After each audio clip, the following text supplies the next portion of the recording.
C'est ça le plus grand nez qu'il y a au monde. C'est quand tu vois la main d'Hachem dans ta vie. Quand tu vois Béhémet, la main d'Hachem. Quand tu vois maintenant la présence d'Hachem. Et il faut comprendre une chose. Un homme, il doit comprendre, il le ramène ici. Un homme, il doit comprendre que c'est uniquement par la prière qu'il peut arriver à ça. Un homme, il se tourne vers Hachem. Il n'y a pas de plus grand miracle que tu as demandé quelque chose à Hachem et la chose, elle arrive. Et tu la vis dans ta chair, tu as demandé quelque chose à Hachem et la chose, elle se présente comme tu l'as demandé. Ça, quand ça t'arrive, quand je vous souhaite d'avoir très rapidement votre prochaine prière comme ça. Parce que Béhémet, c'est ce qu'on appelle, il y a une femme, quand elle met au monde un enfant, c'est un premier-né. D'accord? Dans le premier-né, d'après la loi, il a une double part. Pourquoi? Parce que maintenant, il a amené deux choses, l'enfant, le premier. Première des choses, la joie. Chaque enfant qui naît au monde, il amène la joie. Donc ça, c'est normal qu'il ait une part. Mais il a amené une deuxième chose.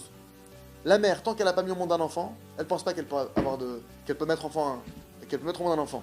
Donc quand le premier est né, il ouvre la porte pour les autres. Donc de là, la mère, elle est au courant, elle dit purée, grâce à Dieu, je peux avoir d'autres enfants.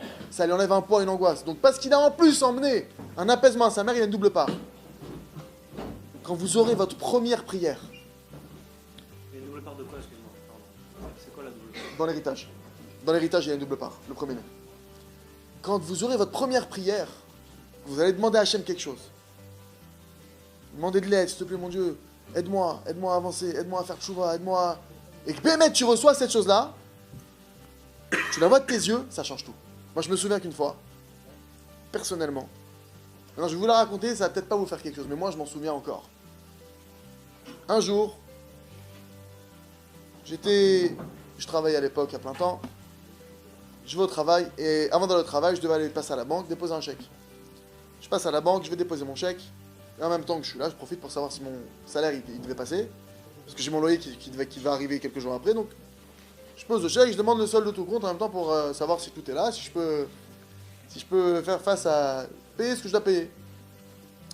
Donc je demande à la femme qui est au guichet, elle me dit vous êtes à moins 200 et quelques. Bon, je dis avec les chèques que je viens de poser, oui. Je dis bon, moi dans ma tête le salaire il n'est pas passé, ça peut pas être à moins 200 le premier du mois. D'accord. Et je lui dis bon, est-ce que vous savez quand est-ce que mon salaire il doit passer, je l'attends incessamment sous peu. Elle me dit oui, il est passé il y a 2 jours. Elle me dit ça a été c'est le moment où tu... 2 secondes. Donc elle me dit ça me met un coup, je sors de la banque comme ça, et là je commence à penser à chaque facture qui va tomber là. Le téléphone, l'électricité, le loyer. Et je commence à me dire, mais comment je vais annoncer à ma femme? Je commence à me dire, truc horrible, comment je vais annoncer à ma femme que je peux pas payer le loyer? Je peux pas payer le... Je commence à avoir des sueurs froides, et bête, au moment où je sors de la banque, je lève les yeux au ciel, hein. Je dis bon, je sais qu'Hachem il a de l'humour. Je dis, non c'est marrant 2 secondes. C'est marrant 2 secondes, allez, fais-moi une... Bébé, j'ai le yeux, dans ma tête c'est pas possible. Non, parce que tu peux pas avoir des galères. Tu peux avoir des fois, t'as pas de quoi, la fin de mois est difficile, ça peut arriver. T'as pas de quoi payer un café aujourd'hui, ça peut arriver. T'as payé ton loyer, t'es au début du mois, un café je peux plus acheter. Dans ma tête je me dis c'est pas possible. J'arrive au travail, j'arrive dans mon bureau, et là j'ai la tête, je peux pas travailler. Parce qu'en plus je me suis dit j'ai sauté dans ma tête, là je vais travailler. Ce que je vais gagner ce mois-ci, ça va combler le trou du mois d'avant. Mais le mois d'après, je serai encore dans le truc. Je dis, c'est fini, j'ai sauté. Je me dis, ça sert plus à rien de... Je vais sur le balcon pour fumer une cigarette. À l'époque, je fumais. Grâce à Dieu, Dieu m'a aidé à arrêter. Hachem, il aide tous ceux qui fument à arrêter de fumer. B'ezrat Hachem. Et je vais sur le balcon comme ça, plein 17e arrondissement. Je suis au 2e étage du balcon, maintenant je suis comme ça, et je commence à parler avec Hachem. Et là, j'ai oublié. Il y a des gens qui me voyaient, 2e étage, c'est pas très élevé. Là, j'oublie tout. Là, je suis dans un stade... Je peux pas rester comme ça, je commence à lui parler.